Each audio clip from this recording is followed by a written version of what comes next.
Okay guys, so a little bit of an update on another project engine that I got, and we have ourselves a Mach 26. The cylinder head was completely destroyed. I did, however, manage to win a bid on eBay and buy a new one. Blue one looks like my XTM 24/7 or 24.7 if you guys actually remember seeing that a few months back. So this engine here is going to receive a rebuild. Luckily I actually had some of the parts in stock for it, and all I had to do was order a connecting rod and a set of bearings. So I had a brand new piston and sleeve, starter shaft and a one-way bearing and all that kind of crap sitting around, so I thought, hey, why not see if you can rescue this. These Mach 26s are actually a really nice engine. They're basically the same as a Dynamite 26. In fact, basically the Lossy 26 stuff is all pretty much interchangeable. Oh yeah, it's had a couple of hot suppers, that's for sure. It's got an idle bar plug in there for an airplane. How about that? What do you guys reckon? You think the plug's gonna still work? Let's try it out here. Oh hey, look at that, still works. Nice and bright. Yeah, what I was talking about, idle bar plug. See how that glow plug has like a little bar across, a little strip across it? That keeps the fuel from hitting the element inside there and extinguishing it. Usually find these for airplanes. Obviously, you guys have seen my glow plug video between like regular 2-stroke and 4-stroke plugs. In case you guys didn't know. Normal, standard reach 2-stroke plug. There's a 4-stroke plug. Obviously, you can see the difference. So don't put 4-stroke plugs in your 2-stroke because you can actually hit the piston. Alright. Carburetor move? No, it doesn't. She's stuck but good. And this piston and sleeve is beyond worn out. Actually doesn't look that bad. It's just a little bit carboned. But we got any up and down play in there? Let's see here. Nope. Now, I did manage to find a new rod. The Dynamite 28 rods will be the same, but could not find a new wrist pin anywhere. And now, I didn't feel like sanding down a 28 wrist pin because I know the 28s have a larger piston. So we're just going to reuse one of these wrist pins here. This one doesn't look all that great, but I actually mic'd it out. It's all the same. It's just stained. So we're going to put that guy back in there. This is kind of like a little bit of an introductory video, I guess, of what's going to be happening here soon. That doesn't look too bad. Let's see about that stuck carburetor here for a minute. I'll be right back. Okay, we're back. So what we're going to do is, this usually does work. Let's got some 99% isopropyl. We're going to stick a little bit down there. Usually what I do is I just let the carburetor just sit in a little container full of alcohol, and it will dissolve all the varnish. Get in there with a Q-tip, spin it around, because all that fuel will turn to varnish and stick things up, and they won't want to work. This is a dual O-ring carb, by the way. A lot of people say when you clean your carburetor you have to take your low-speed needle out. No, you don't. Did that work? Oh, no, it didn't. It is going to have to sit for quite some time, I think. But yeah, usually what we'll do is I'll just do that. And then just sit that in a container, like so. And then just fill that with alcohol. Lid that off and let it sit up overnight. The isopropyl does not hurt the silicone on there, by the way, just in case you're wondering. And usually this will always get them unstuck. Sometimes you have to simmer them in green antifreeze if they're really, really bad. But next thing what we're going to do here is, like I said, I don't have all the parts in yet, but I'm just going to show you guys what I got. I had this piston and sleeve in stock from a couple of years ago. And I think I got it in a parts lot, actually, or somebody sent it to me. I can't remember. I thought, well, fuck, I don't have a Mach 26, nor is there any for sale, so I just kind of left it in my new parts bin forever and never thought about it again until I got this engine. And then I had a pull starter laying around and a bunch of other miscellaneous parts. So what we're going to do, as you can see, the inside of that block is pretty disgusting. So we're going to flip the camera and grab ourselves a toothbrush. We got ourselves some Super Clean. Now, I've mentioned before that Super Clean is caustic. It does attack aluminum, but if you're careful and you know what you're doing, then you won't have an issue. See that varnish in there? Pretty disgusting. So you just take a little bit of Super Clean, take a toothbrush, and using not hot, but like maybe warm water. Take your toothbrush inside there. You guys can't really see what I'm doing. I'm trying to make it so you guys can see. This stuff's really, really, really hard on your hands, by the way. Like, wear gloves. I don't have any, but just, you know, don't do as I'm doing. Read the instructions. As you can see, how much of a difference that makes. We're just gonna clean this guy up a little bit on camera here. The fumes aren't particularly nice either. I am in a very well ventilated area. I have a big window off to my left. Or sorry, my right. So I'm okay for air supply. But like I said, when you touch chemicals like this, and you notice that your fingers feel like soapy for a long time, that's actually the caustic dissolving the fats in your fingers. So basically, you're rendering your fat in your fingers into soap, which is kind of a little bit disturbing and disgusting when you think about it. I was going to do a green antifreeze cook on this. Yeah, you can see how much better that is already. But unfortunately, my crock pot shit itself. And by that I mean the burner went, as it was also pretty old. Obviously, do not use your toothbrush for brushing your teeth again. Common sense. Again, most people these days seem to lack it for some reason. I don't know why. Remember back in the day when you used to be able to buy things from like Heathkit that were high voltage and you were expected to know that what you were buying was actually dangerous. But nowadays they've dumbed everything down because people are fucking retarded. Like all you see on Facebook is all these crazy Karens running around and doing stupid things. Kind of disgusting, actually. It's like, what the hell's wrong with you people?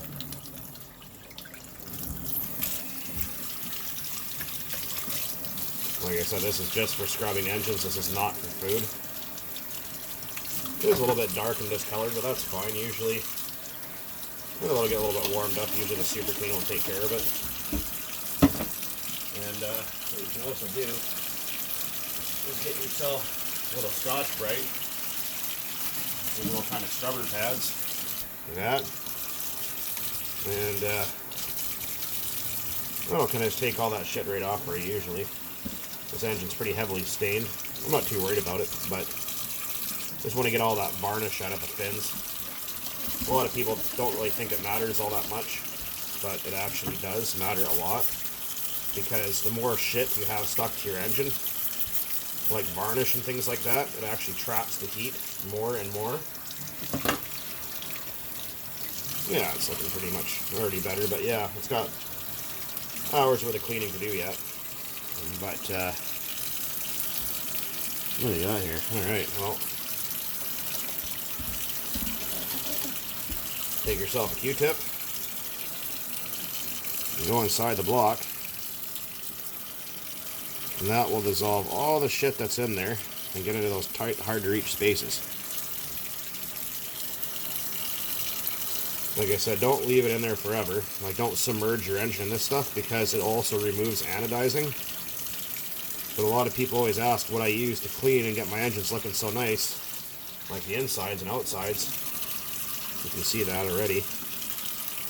It's just Super Clean, some toothpicks, or Q-tips, and a little bit of common sense. That's about it, really. Nothing too special. Basically what I'm doing with this pick is just removing a couple of big chunky blobs that are stuck in there. Got oil passage right there. Just make sure there's nothing stuck in it. And you can there pick the fins out and stuff too. You guys are probably already bored as hell about watching this. Let's see here, let's hit that inside a little bit more. I mean, I'll sit here and clean an engine like this for a couple of hours usually, so. People say, oh, can I just stick it in the dishwasher? And you can, but it'll turn it black. A chemical reaction there. You get your inside bore.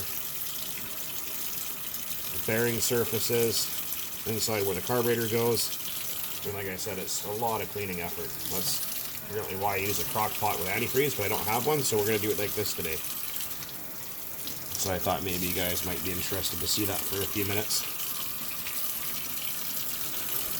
You guys saw how bad it was before? Just like the day it was made. I'll dry my hand off, pause, and continue on a little bit here. I shall return. Alright, well, most of it, some of that nitro engines have to be one of the hardest things to clean because you get all those little tiny fins and all that shit gets stuck in there. So I'm going to sit this in hot brake fluid for a day or so and let it eat and dissolve all that varnish. Got our crank here, so we're going to look at that for a minute. The same process. This stuff, like I said, is super clean, is great. It just destroys varnish like you wouldn't believe. Just eats all of it. As you can see how quick it works. That LA's Totally Awesome cleaner is supposed to be good too, but again, be careful because it is caustic, and caustic attacks aluminum, as you can see. How nice that turns out. Yeah, looks like someone just wiped their bum with it.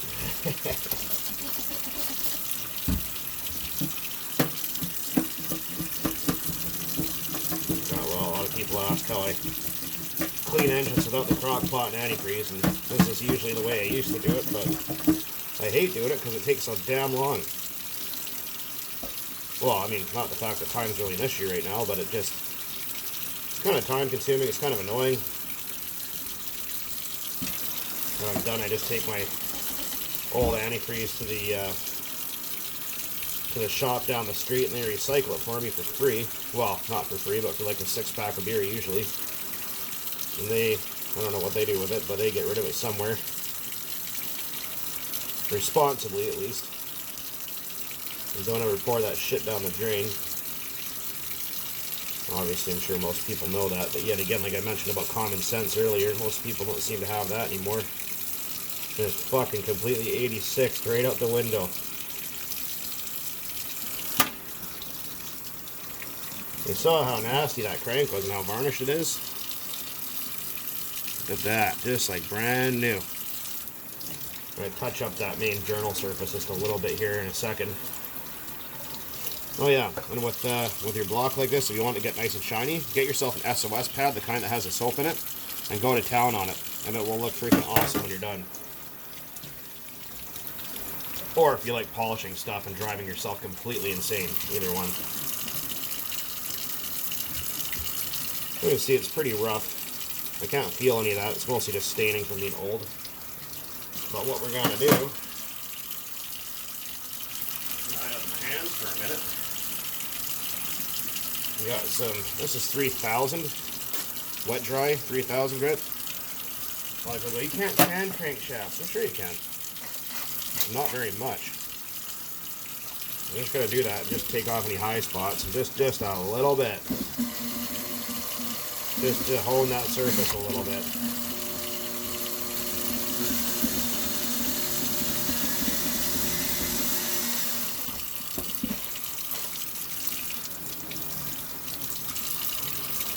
Let's see a little bit on that front.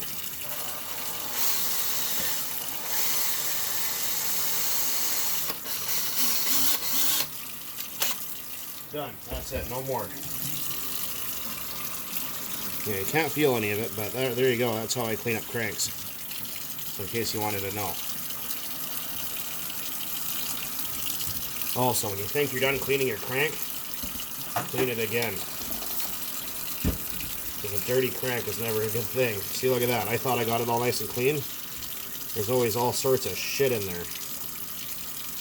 Because you got to remember, your fuel air mixture passes through here, and this is all full of dirt and varnish. It'll throw it in the inside of your engine that you just finished cleaning and rebuilding. So get in there. Sure, it's nice and clean. Like I said, do this until these come out with nothing on it. Like completely clean. Military clean, hospital clean, whatever you want to call it.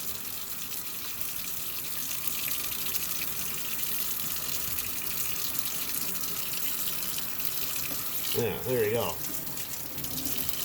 Beautiful. Also, there's an oil port here, so make sure that's not plugged. Get in there with a pick. I have one. Right here. Let's stick that in there. Look inside. There's kind of see in there. I'll move my fat fingers out of the way. There you go. Yeah, just get in there and make sure that's not plugged up with shit or varnish or anything else like that, because the oil does have to pass through that. Well, fuel, I should say, which contains your oil. So now people go, oh, the bug 404, what do I do now? It's gonna rust. Well, fear not. I have the answer and the solution just for you to solve that issue. You will need a paper towel. You will need your crank. And you will need everyone's favorite libation, water dispersant formula 40.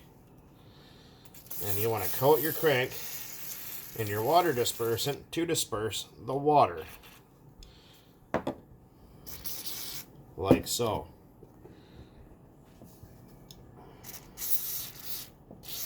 Because the last thing you want is a rusty crank. It's kind of like when you went out with that girl and you thought that was going to be special. It turned out to be nothing but bullshit. You wind up with a rusty crank the next day. Anyways. And that's it. And then just coat it with oil and put it in a Ziploc bag or a paper bag out of moisture. And that's how you clean a crank. As for the block, like I said, it's most of the way clean, but not as clean as I'd like it. The inside's really nice and sparkly clean, but the fins are all still packed up real bad with varnish, and that shit takes hours to get out of there. So I'm going to cook that in brake fluid for a while, and that will remove that. I'm going to throw the head butt in there too, and decarbonize it. And so the cylinder head's coming from Australia. Connecting rod is coming from somewhere in the States. Like I said, that pin is actually in really good shape. It doesn't look all that great. It's just stained. I mic'd it inside, outside, inside, outside. It's fine. I'm going to keep this around. If you guys talk to Rick Brake or RB Mods, you guys can actually take a piston sleeve like this that's really wore out. That piston should only be able to go up to about there. You can talk to him for about 30 bucks and you can have this repinched. Throw a new pin and rod in it and keep it on the side. Or reuse it, whatever you want. But, yeah, so we got new cylinder head coming in, connecting rod, and a new rear bearing because I already have a sleeve of front bearings. Right here. I buy them by the sleeve. These are high quality bearings. And most big blocks will take the same front bearing. These are a 6072 2RS, pop out one seal for the front and pop out both seals for the rear. And then the rear bearing is, I have batteries from my mic. I lent it out the other day and now I don't have it. Most of these SH SH28, SH21, Dynamite 28, Dynamite 21, Big Red, all kind of use the same rear bearing. So measure it. So take your inside, your width, and your outside. So it'll be like 14 by 9 by 32 or something like that. That's not actually what the bearing is, but that's how you do it. Is just get yourself a cheap digital caliper and measure it, mic it up, and go on eBay and order the correct ones, or go to your hobby shop or your bearing supplier. I don't go to the hobby shop for bearings because I don't like to pay $32 a bearing when I can go to my bearing supplier and get a high set of like Koyo bearings or NTN bearings or NSKs for like 12 bucks for a whole sleeve of them. And I've never once had an issue. But anyways, this is just a little bit of an update about what's going on with this Mach 26. I said I'd make a video about it a while ago. I just forgot. Anyways, guys, as always, thanks for watching. keep on burning nitro out there. And you guys will see the rebuild of this going back together once the parts are in for it. Until then, guys, cheers and beers.